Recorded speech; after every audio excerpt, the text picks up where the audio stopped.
Ahí están pues las decisiones que tomó el Grupo de Lima respecto a Venezuela y en concreto respecto a las elecciones parlamentarias del próximo 6 de diciembre, que dicho sea de paso, no las firmó todo el Grupo de Lima.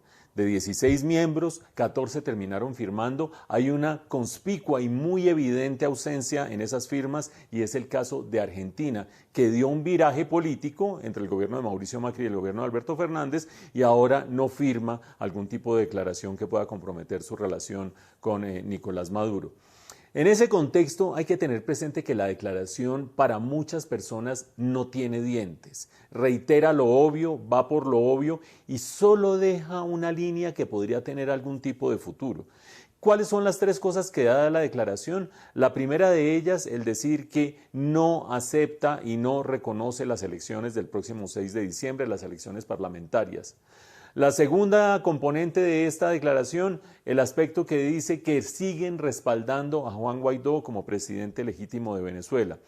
Y el tercer elemento es el que tiene que ver con la Corte Penal Internacional, cuando le dicen a la Corte Penal Internacional que tenga en cuenta el informe que sacó el año pasado, hacia el mes de septiembre, que registramos en este noticiero, las Naciones Unidas sobre los hechos de violencia acontecidos el año anterior, es decir, en el año 2017, donde hubo 125 muertos. Lo que dice ese informe de Naciones Unidas es que detrás de esos 125 muertos hubo instrucciones muy específicas, tanto del presidente Nicolás Maduro como de su ministro de Defensa Vladimir Padrino. Ese informe de la ONU termina siendo una radiografía descarnada de cómo se condujo la violencia y cómo ese Estado en Venezuela está conestando esos actos de violencia por parte de las fuerzas, de la fuerza pública.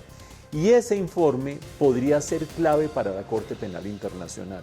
Ustedes dirán, bueno, los otros dos elementos son medio obvios. Apoyar a Juan Guaidó por enésima vez, de acuerdo, allí no se va para ningún lado. O decir que no se reconocen las elecciones parlamentarias del 6 de diciembre, también, pues si ni siquiera reconocen los países del Grupo de Lima a Nicolás Maduro, y Nicolás Maduro es el que está convocando las elecciones, eso no agrega absolutamente nada. La salida podría ir por el lado de la Corte Penal Internacional con un inmenso asterisco. ¿Por qué la salida podría salir por allí? Porque ese informe de Naciones Unidas tiene mucho contenido y una investigación muy sólida que le puede servir a la Corte Penal Internacional, que está adelantando desde el año pasado un proceso de investigación a ver si le abre un caso a Venezuela. No le ha abierto un caso a Venezuela todavía. Acuérdense ustedes, la Corte Penal Internacional entra a operar cuando la justicia de un país es incapaz o no tiene voluntad de investigar unos hechos.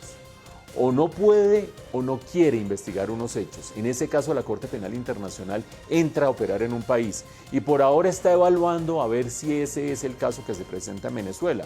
En ese contexto sería muy importante que entrara a tener en cuenta ese informe de Naciones Unidas dirigido por la oficina de Michelle Bachelet, que termina encontrando esa responsabilidad directa del presidente y del ministro de Defensa. ¿Cuál es el inmenso asterisco?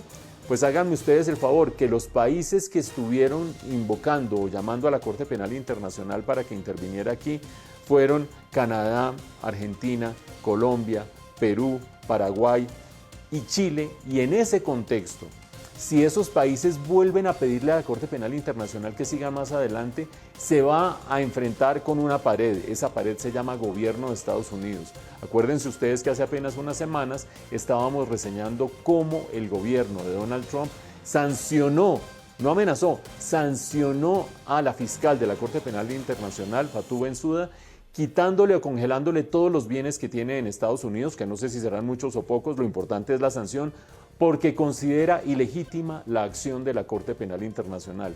Vean ustedes el dilema en que está Colombia. Su principal instrumento para ir contra Nicolás Maduro puede ser la Corte Penal Internacional y es un instrumento que no solo desconoce, sino que ataca el gobierno de su principal aliado, que es el gobierno de los Estados Unidos. Vaya dilema.